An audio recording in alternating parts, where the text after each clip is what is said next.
I just keep liking Dillon Gabriel more and more, whether or not he wins the Heisman.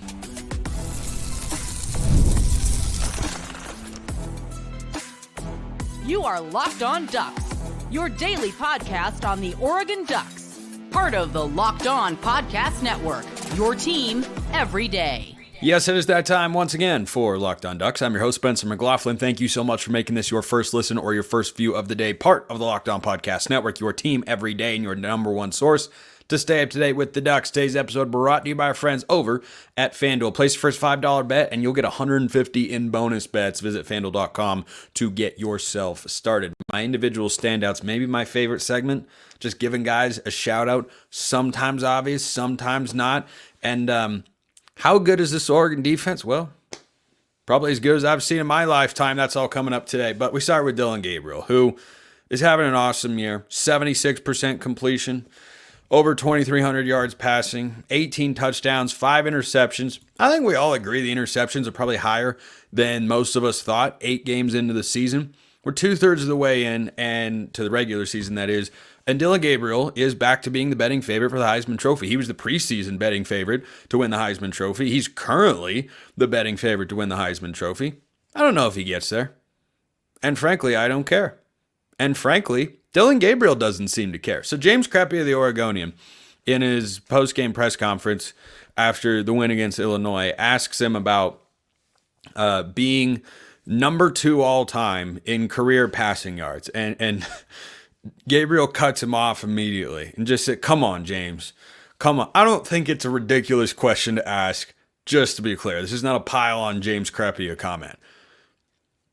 I love Dillon Gabriel's mindset, because if he'd been asked about that and given what I'd consider a more standard answer, I wouldn't have had a problem with that. I think it'd be fine. I think the standard answer there is, I've been around college football for a while and I've been surrounded by a lot of great players. And, I think it's a reflection of that. I mean, I've had great offensive lines and great receivers, and I've got that. If he'd said all of that, I wouldn't be talking about this to lead my show today. But the reason I bring it up is this guy seems so genuinely committed to, I want to win. He knows this is his last year of college football, that he's got an opportunity to win a national championship, which Oregon absolutely does, and he is a significant reason why. And before the season, my everydayers out there know I didn't think Dillon Gabriel would win the Heisman Trophy. Heck, I still don't think he's incredibly well poised. I think the betting market is reflective of the team success that Oregon is having. And yeah, you can find yourself as the finalist there.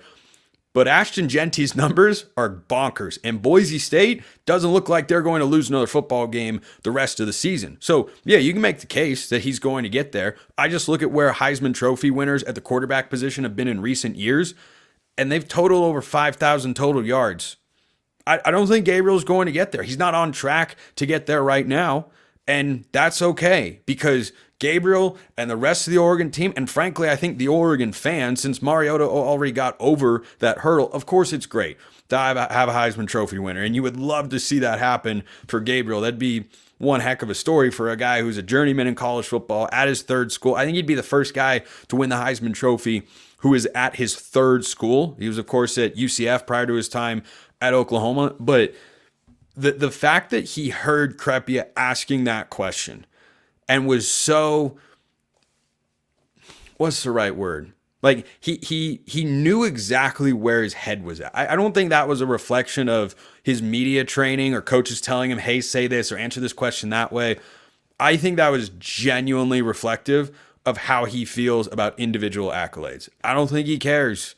And guess what? I don't care that much. I care far more about Oregon winning a national championship than Dillon Gabriel winning the Heisman. LSU fans a year ago, they weren't winning the national championship. They cared a great deal, I imagine, about Daniels winning the Heisman, and Oregon losing the Pac-12 championship game allowed for that to happen. But I love that he just had that immediate, just emotional response to, I don't care. I'm not here. I'm here to win. I'm here to push for a national title. I'm here to help Oregon win games. That's all I'm focused on. I think that was an incredibly genuine Dillon Gabriel reaction, and I absolutely loved it. And coming into this year, I think a lot of people like this guy Be honest with yourself. Don't you like him more now than you did before the year? I certainly did, and I liked him coming into the year. There was no quarterback in the Big Ten I would have rather had, and guess what? There's definitely no quarterback in the Big Ten I would rather have than Dillon Gabriel. And there's some solid ones in the league, but no one's having the sort of season that Gabriel has because his wide receivers are freaking awesome. The offensive line has been great again. And were they quite as good as last year? No, but they're still really, really good and playing at a high level. But I just continue to love the moxie and the aura that this guy brings to the quarterback position. And when you hear coaches talk about that sort of thing, Dan Lanning got asked about it at Big Ten Media Days in Indianapolis back in July. And he talked a lot about, well, not a lot, but he was asked about and gave a very glowing response about the leadership qualities that Dillon Gabriel has displayed, embracing the quarterback role. And I thought there was an awesome feature on College Game Day because Game Day is just the best and they do such great storytelling about Dillon Gabriel giving back to his high school alma mater and buying them some new jerseys. And, you know, for all the talk about how much people don't like NIL and whatnot, if you want to feel better about it, go look at stories like that. You think Dillon Gabriel is buying new jerseys for an entire high school football team 5 years ago pre-NIL? I don't think so. And I don't know how much he's getting from Oregon, but boy, is he worth it. He's absolutely worth it. But back to the leadership thing, I think that every coach is going to actually say that about whoever their quarterback is because you do want leadership and you need leadership from that position. But there's a difference between saying it and then having it play out on the field. And Dillon Gabriel is having it play out on the field every single week. And he has been really from the first game quite consistent, but he continues to get better. He looks a lot more comfortable in this offense now, and the broadcasts, I think, have done a really good job highlighting the way that he's navigating the pocket and how he just looks like such an instinctual player. And you compare that to even what he was doing earlier this year in the Oregon offense when he was still getting acclimated to things. That first game against Idaho was a lot of quick hitters. It was a lot of get the ball out of your hands. Didn't look like he had full trust in the offensive line, which was getting beat, so maybe understandably so. But they are working in perfect harmony here, and he's getting the ball out on time. He's creating explosives. He's got that, dare I say, he's got that dog in him, because I think my favorite play from Dillon Gabriel against Illinois was the quarterback sweep, which they called against Michigan State earlier this year, brought it back. I think they called it against Purdue as well. And Gabriel's a solid runner. He's not a big guy. I've stood next to Dillon Gabriel. However short you think he looks on TV, like he is. He is not a big dude, but he is tough as nails. And so they call that sweep left. Connerly pulls around. They pin and pull, and Connerly's out to lead block. And Connerly does too far to the sideline and doesn't catch the linebacker sweeping across, who comes down and hits Gabriel, and he just powers right through it. He just powers right through it. And I mean, I saw that. I had a little bit of a Jeremiah Masoli flashback of he's just tough. He's just tough. And I think he's finding the right blend of veteran poise, but also bringing the energy and that moxie to the quarterback position. So whether or not he wins the Heisman Trophy or even winds up as a finalist this year, I genuinely don't think he cares a whole heck of a lot. It'd be great because he's having an awesome season, but I think more and more each week, this guy continues to prove he is in the right spot and he is the right guy to take Oregon on wherever this season goes. So I'm here for it. I love that response, that he was just so eager to say, I don't care about individual awards. Like, yes, fire me up. Let me know your thoughts in YouTube comments or hit me up on X, formerly known as Twitter. It's my favorite segment of the week. We can only do it 12 to 14, 15, 16, 17, depending on how many games Oregon plays this year, times per year. Individual standouts from Saturday's big win against Illinois. There are a lot to get to. I might not even fit them all into the second segment. You'll just have to stick around and find out. After I tell you about FanDuel, get ready to take the NFL action with FanDuel, America's #1 sportsbook. Right now, new customers can bet $5 and get $150 in bonus bets if you win. The FanDuel Sportsbook app gives you everything you need to place live bets on the NFL all in one place. So when you get a hunch in the middle of the game, you can check out the latest stats, view live play-by-play, and so much more on the same page where you place your bets. Just visit FanDuel.com to join today. You'll get started with $150 in bonus bets if you win your first $5 bet. $150 in bonus bets. And By the way, dare I say, I'm on a 1-game heater picking Oregon scores here with regards to the spread. I did not just have Oregon minus 22.5 covering, which is where the line closed at. Also had the under 54.5. Wasn't looking good at the half. Got pretty sharp in the second half because Oregon doesn't keep their foot on the gas pedal in the third quarter when they're up big. I don't have a huge problem with that. I might talk about that a little bit more later in today's show. But whatever you want to bet, just go over to FanDuel.com. Never waste a hunch and make every moment more with FanDuel, an official sportsbook partner of the NFL. If ever there was a guy who needed a game like Saturday, it was Noah Whittington. That looked like the guy who I thought we had in the backfield coming into this year, because during the summer, I understood, and I think it was more in the winter because I definitely changed my mind after the spring game, but I thought you might see more of a running back split with Noah Whittington, Jordan James. 1A, 1B, play the hot hand, kind of the way that Bucky Irving and Jordan James got to a season ago. But then after the spring game, I saw how James looked and went, no, that's probably your number one guy. And he is. He still is. But to this point in the year, Noah Whittington had taken some flack from Oregon fans, and I don't think anyone was particularly impressed with his performance. Why? Well, he hadn't been playing that well. He looked a step slow. He wasn't breaking tackles. His yards per carry wasn't very good. Well, the last 2 games, he's looked like Noah Whittington again. I don't know if his knee is now fully healthy or if he's just gotten his mental swagger back, but that truck stick he hit that poor Illinois safety with on the goal line. Think Oregon's physical enough to play in the Big Ten? You think those West Coast teams can match Big Ten physicality? Noah Whittington can't. How about the catch out of the backfield where he stays on his feet, he runs through a couple of tackles? I mean, he looks like a guy, this is probably not the reason why, but he looks like a guy who has heard the noise and is looking to prove everybody wrong, because, boy, he looked awesome. And it is something that is a great development for Oregon offensively. Jordan James has been sensational this year. Running backs can wear down more than any other position on the offensive side of things. It's just you take a lot of hits, even offensive line, where you certainly take a bunch of hits. You also have a lot of plays where you kind of stand there and you don't have someone running at you full speed. But as a running back, every time you touch the ball, you're getting hit at full speed. And as an offensive lineman, that's happening most plays. But I just think that having balance in that room to keep Jordan James fresh, to not have to rely solely on him to create explosive plays out of the backfield or just good plays out of the backfield, is a really positive development. And I think Jaden Lamar has been doing some nice things. But Noah Whittington is individual standout number 1 from that game, because he looked like the guy who was number 2 on the depth chart to Bucky Irving the first 2 years until he got hurt against Colorado last season. So absolutely stoked. By the way, fun fact, all 5 of Oregon's running backs who we've seen this year can return next season. James, Whittington, Lamar, Harris, Dink Riggs, of course, true freshman. They could all be back. That room's loaded. Let's talk about Dejon Riggs. And first collegiate carries.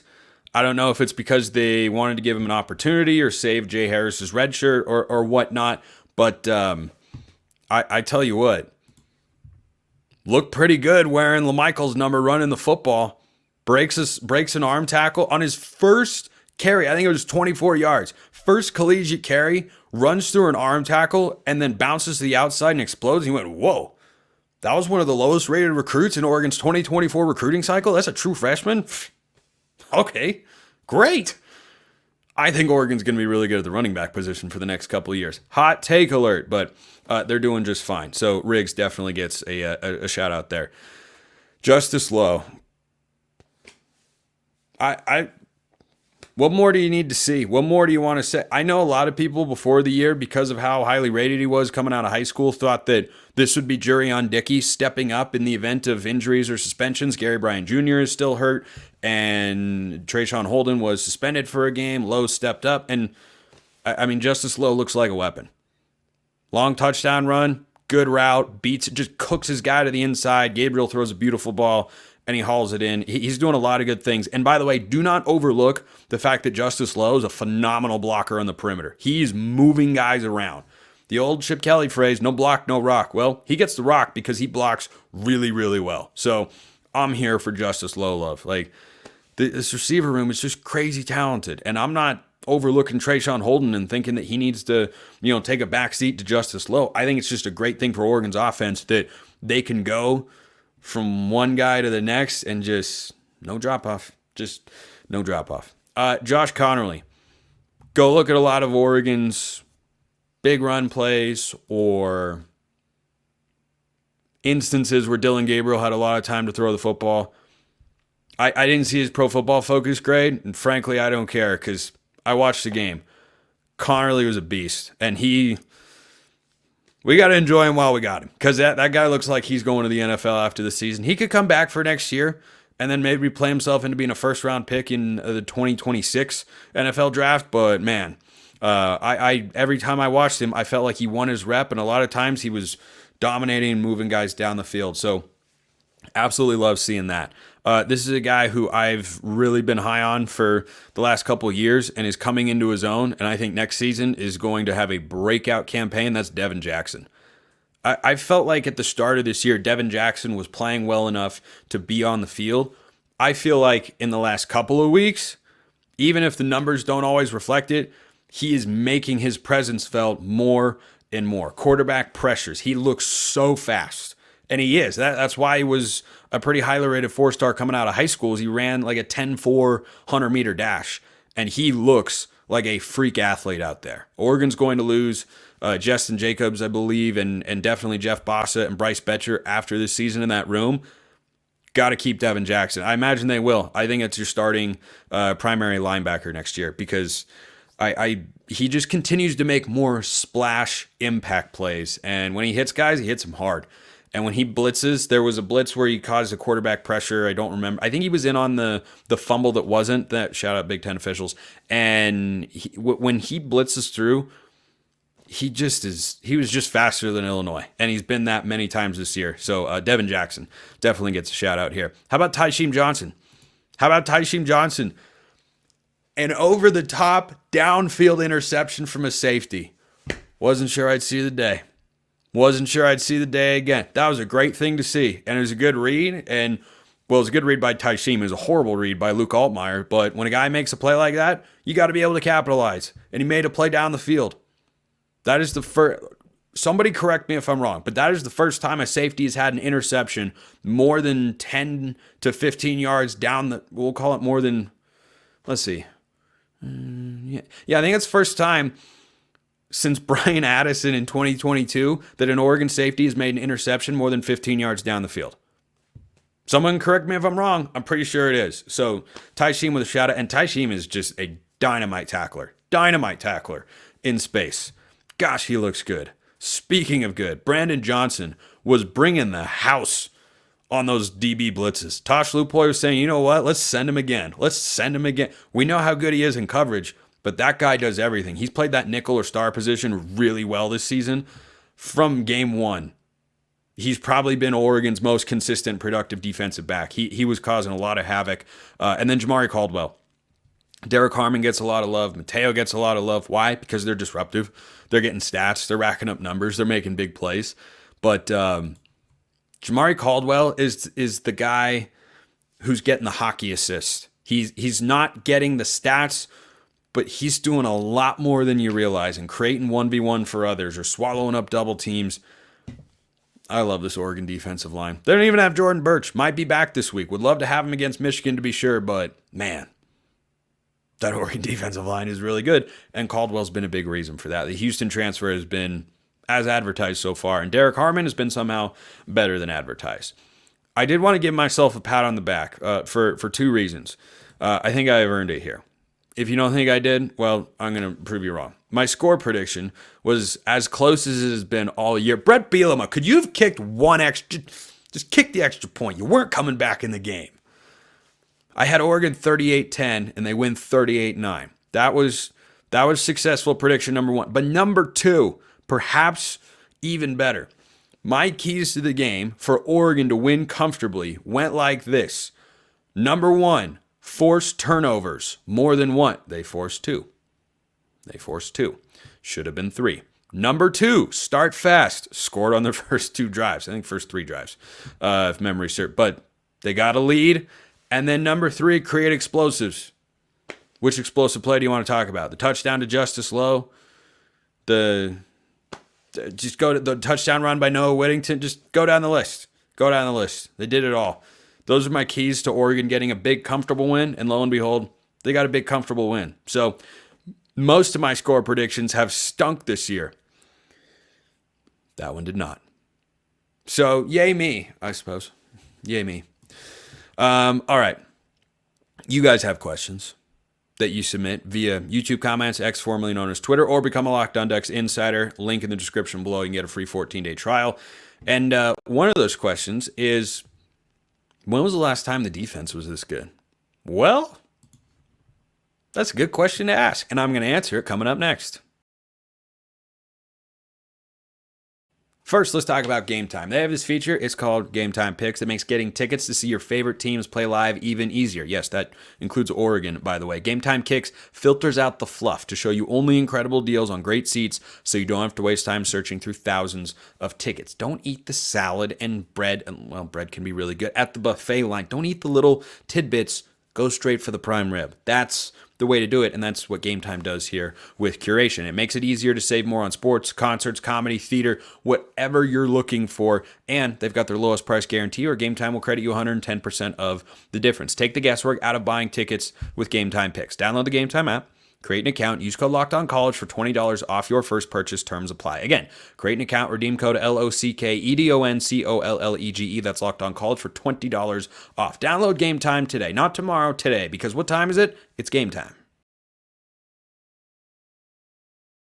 All right, been getting lots of questions. Keep them coming. Michigan this week. Oregon's about a 2-touchdown favorite, according to our friends at FanDuel, of course. So, if you have questions, by all means, fire away. All right, Brandon asks whether this defense is better or the 2019 defense. I pretty quickly go with this current defense, and I loved the 2019 unit. I said last year that Oregon's defense was the best it's been since 2019, and this unit is better. The secondary's playing phenomenally well. Phenomenally well. You have returners like Tyshim Johnson and Nico Reed, who are playing at a higher level than they did last season. You have Jabbar Muhammad, who is box 2 thumbs down. Brandon Johnson, gave him a shout out earlier. I mean, they've been exceptional. And then this defensive line, I hyped them up as much as any singular position group for this Oregon team here in 2024. And they're as good, if not better. Because that defensive line, I think this is the key distinction. The secondaries, you can maybe go 2019 with a slight lean. They've got more NFL guys in there, most likely, because, well, they all made the NFL and have had a role on teams in some capacity. I mean, you had McKinley, and you had Breeze, and you had Holland, and you had Lenore, and you had Grant. Like, that secondary, probably a slight edge over this unit, though not by much. But the gap comes in the front 7. Linebackers on that team, Troy Dye, Isaac Slade Matuatia. Don't think I got that name exactly right. But, like, solid players, I'm taking Jeff Bossa, Bryce Betcher, Devin Jackson. Easy. Easy. Then along the defensive line, you've got Kayvon Thibodeau, who is the best defensive lineman Oregon has had, other than Haloti Ngata and maybe DeForest Buckner, in my lifetime. But the guys after him, they were not as productive as this unit. Like, when you took Thibodeau off of that defensive line, and remember, in 2019, he was a true freshman, so he didn't really come into form until the end of the year. If you take him out of that unit, you got solid guys, but they're not wreaking havoc like this unit is without Jordan Burch. So I think this is the best Oregon defense. Their tackling is incredible. There haven't been really any blown coverages, knock on wood. Their pass defense, they still haven't allowed, other than Will Howard, any quarterback to hit 200 yards passing. Like, that's crazy good. Crazy good. And shout out to the second unit as well, because they played great. I should have shouted out Sione Laulea earlier, because how good did he look on that interception? He's just in perfect position. He gets his head around. Man, that was really good. So I'm taking this defense over 2019, and I love that 2019 defense. It's the reason Oregon won the Pac-12 championship in the Rose Bowl, but I'm taking this defensive unit. They are so locked in. They look phenomenally awesome. By the way, I did want to make a quick correction. I think on my reaction show the other day, I said that Oregon's managing the backup quarterbacks once Gabriel is, reached his time to come out of the game, to where they're saving the red shirt of Austin Novosad. Austin Novosad did redshirt last year, so I don't think they can get him another red shirt. Look, don't rule anything out with the NCAA, but they definitely appear to be approaching that quarterback room in a way that looks like they want Dante Moore to save his red shirt for this year. You make of that whatever you like, but that's how it certainly looks. So I just wanted to make that correction. A couple of you sent me a message about that, and you were correct to do so. Juan asked, Spencer, the Ducks are looking dominant, firing on all cylinders again. Is there another offense in the nation where that many players contribute to a team win? Also, let's say Dillon Gabriel makes it to New York in December at the end of the season. Where do you see Dillon being ranked of one of Oregon's most elite quarterbacks between himself and 2023 Bo Nix? Boy. Think you got to see the season play out before you can do a big picture comparison like that. 2023 Bo Nix had the best statistical season in the history of Oregon football. That includes Mariota's Heisman campaign, by the way. The only difference is that Bo had a higher completion percentage. I think he threw for more yards. I don't have that off the top of my head. But Mariota had the Pac-12 championship and going to the playoff. If Oregon does that, Bo Nix wins the Heisman, and we're saying it was the best season ever. So I think we'll wait and see where Dillon Gabriel leads this team, but I sung his praises earlier on this show with good reason. Dude looks locked in. He and Will Stein, they're looking pretty darn good. They look like they have found that rhythm and that chemistry in a big way. So on the first part of your question though, where does it rank? I mean, or where does it, or who else does it this way? Like, everyone's got playmakers that. Let me rephrase, because that was just sounding like a crappy answer. Oregon's not the only team that spreads the ball around well. When you watch Texas play offense, Steve Sarkisian's one of the best play callers in the country. I love watching his offenses. They're incredibly well schemed. I like Dillon Gabriel more than Quinn Ewers right now. I think Gabriel's been a lot more consistent so far this year. Ewers has its moments. I like him. I like Gabriel better. I think his numbers are stronger this year, and he's just been much more steady at that quarterback position. But when you watch Texas play offense and they're really rolling, they get a lot of guys involved. They got the Oregon State transfer Silas Bolden. They've got a guy, Matthew Golden, at wide receiver. Isaiah Bond, who didn't play against Vanderbilt. They can use their weapons in a lot of ways. They can use their tight ends. They use their receivers. They get their running backs involved in the passing game. They're creative in the run game. That's the one that comes to mind for me, for a team that, is not reliant on one particular guy. Like when you watch Alabama, for instance, who, they're fighting for their playoff lives every single week. They need Ryan Williams to do really well. Oregon doesn't need one guy to have a big game or the offense will struggle, which is a great thing to be able to say. Like if you take Evan Stewart out of the game, let me pull up the box score real quick just so I get the numbers right. But how many times has Oregon been held under 30 points this year? Once, and that was in the first game. They put up 38, and Evan Stewart, one catch for 19 yards. The guy that was torching one of the best secondaries in the country in Ohio State, who was the most important player on the perimeter in that game, made ridiculous NFL-level catches. He has one reception, and the offense is cruising. There aren't that many teams that can do that. Texas comes to mind. I don't think Penn State's offense is as good as Oregon's. I like Gabriel more than Drew Aller. They spread the ball around well, but even, against USC, for instance, their tight end had like 17 receptions. And it's not to say that a guy having a big game is indicative of a poor offense, but I don't know that there are a lot of other offenses in the country that you look at and say, yeah, they don't have, or they have to have, or they don't have to have this guy, have a big game, or else that, like Boise State, for instance, if Ashton Jeanty doesn't have at least a good game, well, they're probably not going to do a whole heck of a lot on offense. And as you just kind of peruse the rest of the top 25, like Ohio State, I don't think they need just one guy. They spread the ball around really well. Chip does a good job. I think we saw that. Miami, same sort of thing. Like Cam Ward is individually spectacular, but he spreads the ball around well. Tennessee's offense hasn't really been that great this year. And everyone at Indiana, I think Indiana falls in that category. Indiana, like you need production from your quarterback, but you don't have to have one guy. It doesn't have to be like, hey, if Tez Johnson doesn't have a big game, Oregon's not going to be able to throw the football. Like, no, you could tell me Tez Johnson, I'm pretty sure, had one catch for -2 yards against Boise State.